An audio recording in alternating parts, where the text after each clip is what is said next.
Hey guys, this is Danielle with Celestial Divine Design. Not sure if I'm going to want to keep it that. I kind of miss my Celestial Piper.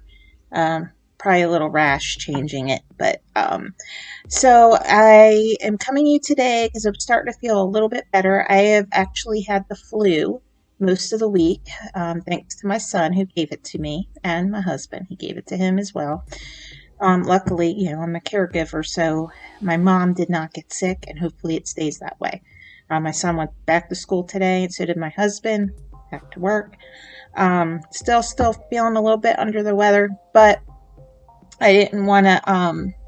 I didn't want to miss out on giving you guys these articles. Some of you may have already heard about um, these two things that I'm going to be talking with you today, but some of you may not. So I figured, I'll just bring it all to you guys and see what you think. Of course, down below in the details area, I will have the links to these articles, and that way you can check them out for yourself if you'd like, or pass them on.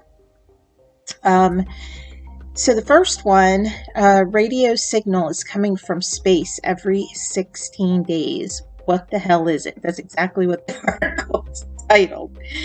It says scientists don't know what to make of fast radio bursts. Some think they come from aliens.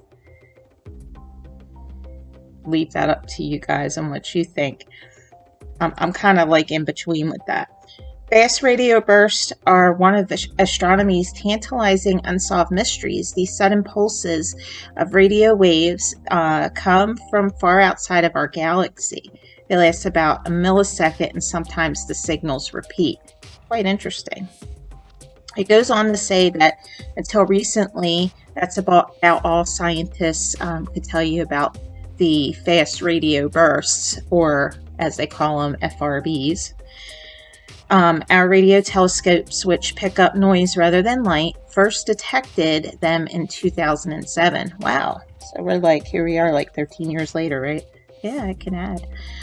Since then, we've recorded a few dozen more, but not enough to be able to put together a compelling theory of what causes them. With the origin of these signals still unknown, some scientists, notably the chair of the Harvard Astronomy Department, Avi Loeb, speculate aliens could be sending them.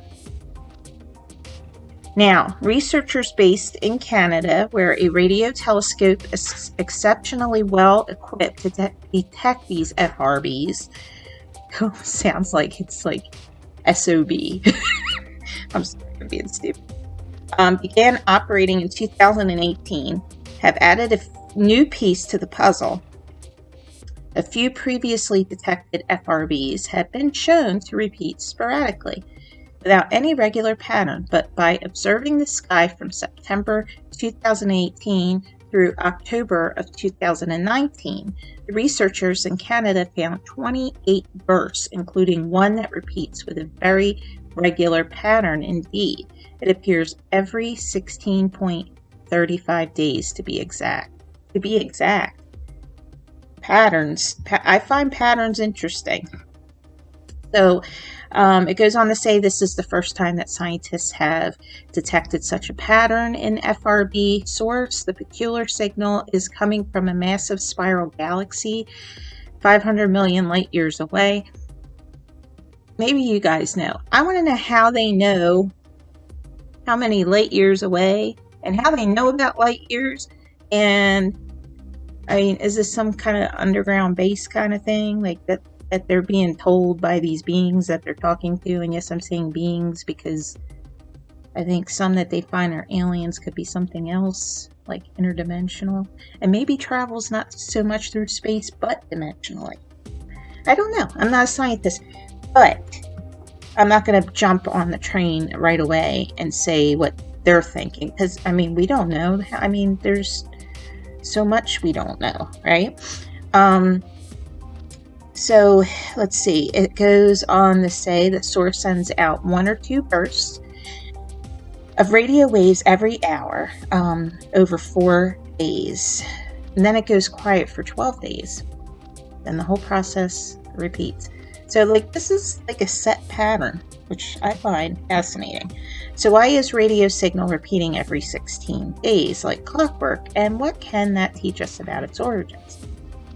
That's the central question of a new paper authored by Canadian Hydrogen Intensity Mapping Entertainment Experiment in collaboration with the Fast Radio Burst Project. So it's Chime FRB /.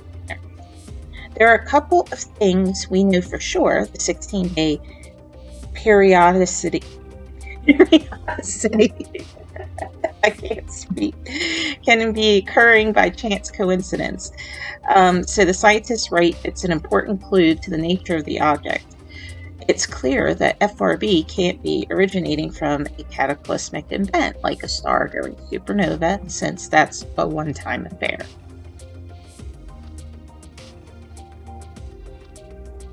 So, but beyond that, the scientists really aren't sure. Of course they're not sure. Are they ever sure? I mean, they can't be ever sure. It's just a bunch of theories.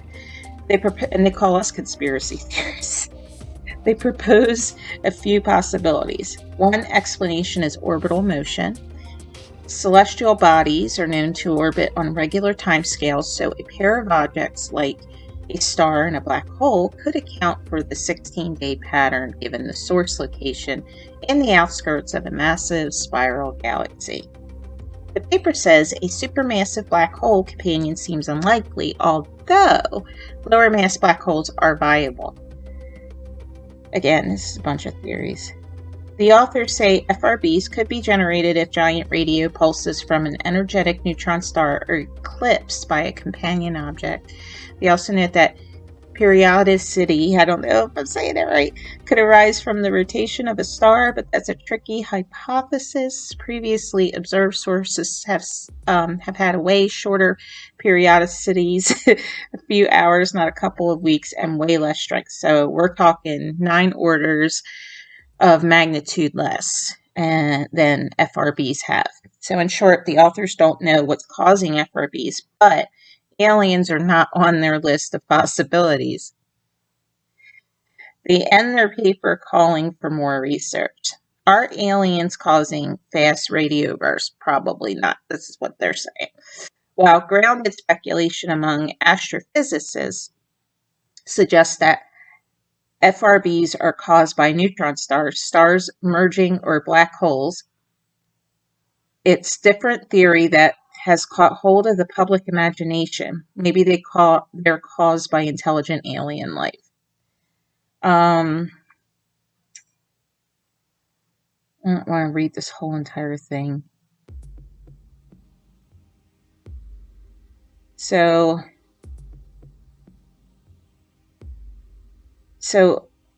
down here, so it says something about a study by Avi Loeb and Manasvi Lingam of Harvard University, published in 2017, argued that the patterns could plausibly result from extraterrestrial transmitters. The paper, now, just to remind some of you out there, I know it's not all of you guys, but we have to remember that extraterrestrials, what that means is it's not of this world. So it doesn't necessarily mean an alien. It just could be something, an object or something like that that's not of this world. That's what I believe the terrestrial part. Correct me if I'm wrong, because again, I'm not a scientist and I do not claim to be like the smartest person ever, just from what I've learned. It doesn't propose any evidence of the aliens' hypothesis. It just argues that it be compatible with the recorded data so far. They concluded it'd be physically possible to build such a transmitter if you had a solar-powered, water-cooled device twice the size of Earth. Yeah, but we don't know everything that some other intelligent life might know, So it says, are we to assume that these aliens are sophisticated enough to have spread across many galaxies, but that there are no signs of them other than these energy bursts, or that many civilizations independently settled on the same odd style of energy bursts? Now, this could be like a totally far-fetched thing on my end, but I was thinking, okay, so in the Bible it said that God spoke it and then it happened, right? So going on the spiritual part of it. They say that scientists say that the universe just keeps expanding. In fact, it's quickening. It's like going faster. So what if they're picking up is basically the word of God, except it's, going to come off to them as like somebody trying to transmit to them, but maybe they're like, I don't know, hearing some kind of code or something out there. I mean, granted, it's far-fetched. Again, I'm not a scientist, and this is just theories that I'm thinking of. It just makes me think of that. And it says, from one perspective, the universe is astonishingly large, full of habitable planets like Earth where life could evolve as it did here. Sometimes that life would become intelligent. We'd expect such a universe to have lots of flourishing civilizations as well as a lot of extinct ones. This is clearly the expectation that motivates Harvard's lobe. As soon as we leave the solar system, I believe we will see a great deal of traffic out there, he said. And so they are like, that's interesting. As soon as we leave the solar system, I believe we will. So they plan on leaving the solar system? Welcome to the Interstellar Club, or we'll discover multiple dead civilizations. That is, we'll find their remains. I mean, what if it was like a signal from like a long time ago and it's taken this long to travel? Maybe it's like a Superman situation where their world is blowing up or something, and I live in a fantasy world, guys. Come on, I am such a geek. I mean, I did Comic-Cons, for goodness sakes. Yeah, I live in the comics. Anyway, so I'm not going to continue to read this. It's just like really long. I just thought that was interesting, and again, I will leave the link down below if you want to check it out.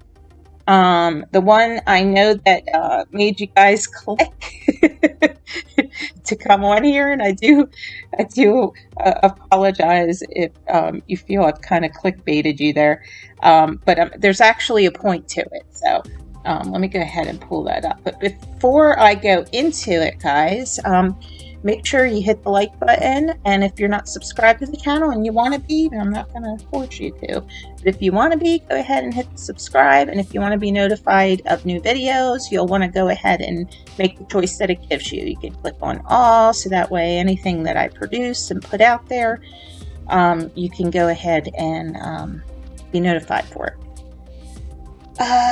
Okay, so I thought this was funny. Let me get a sip of tea here. Because of their title. Their title is total clickbait. And I think a bit fear-mongering.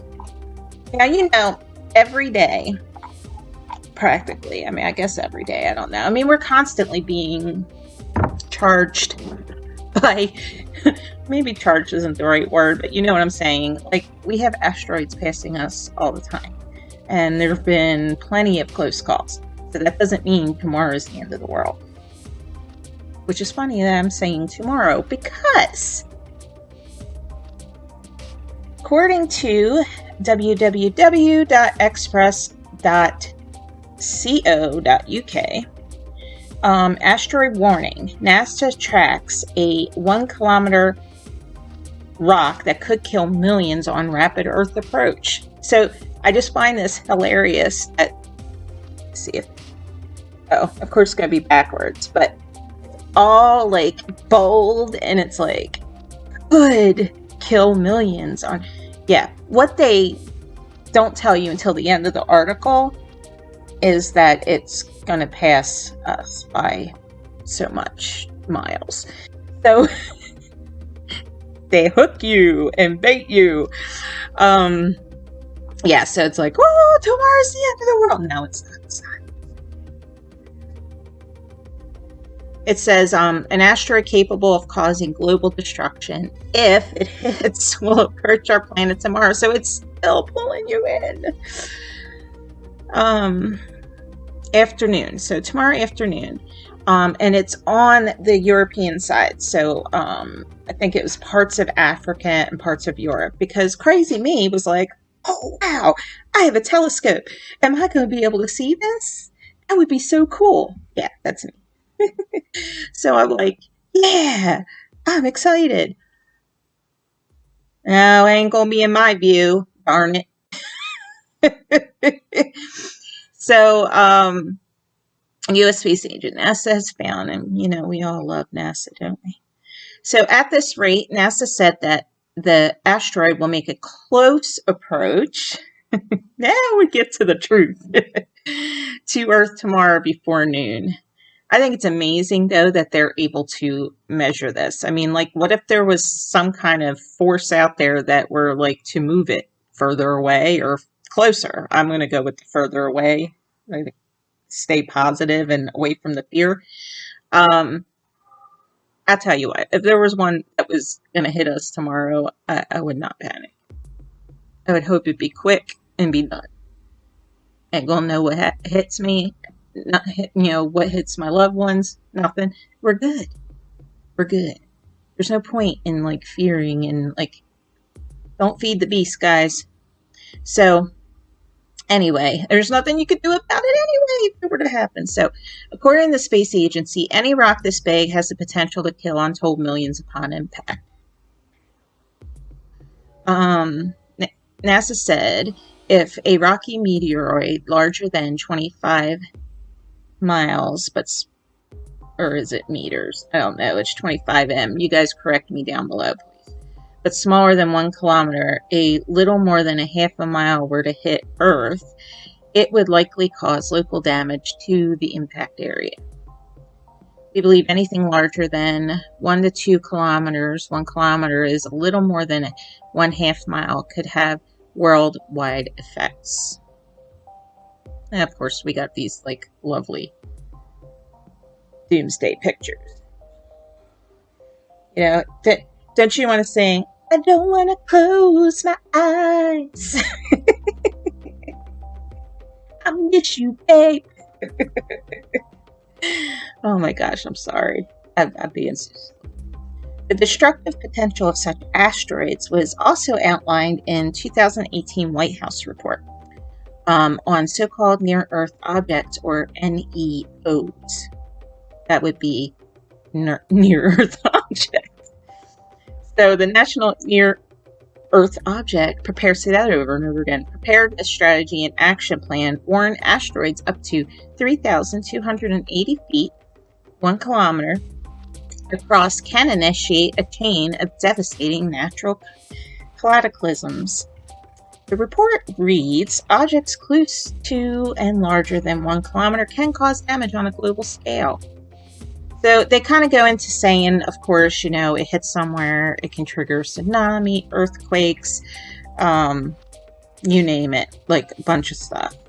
And any other secondary effects that extend far beyond the impact areas. So an asteroid as large as 10 kilometers across is thought to have caused the extinction of the dinosaurs when it struck the Yucatan Peninsula some 65 million years ago. And this one is 1 kilometer. So, I mean, that's like what? Like 10% compare, like 90% difference is what I'm trying to say. And it's not going to hit us anyway. When this happens, the rock will swing by the planet at speeds of about 15.19 kilometers per second. This is what I find fascinating. 35,567 miles per hour. I mean, you wouldn't know it hit you. Based on its observations of the rock's trajectory, NASA estimates the asteroid measurements somewhere between 1,443 feet and 3,248 feet in diameter. So at both ends of the scale, any impact with the asteroid could be absolutely devastating. Again, we got a nice Doomsday picture. Woohoo! Be scared, they say. Nothing to be scared of, guys.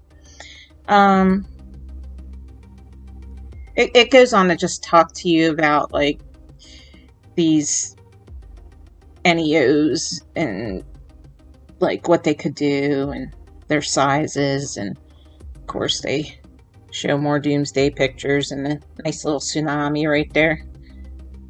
That's kind of like an oxymoron, isn't it? Little tsunami.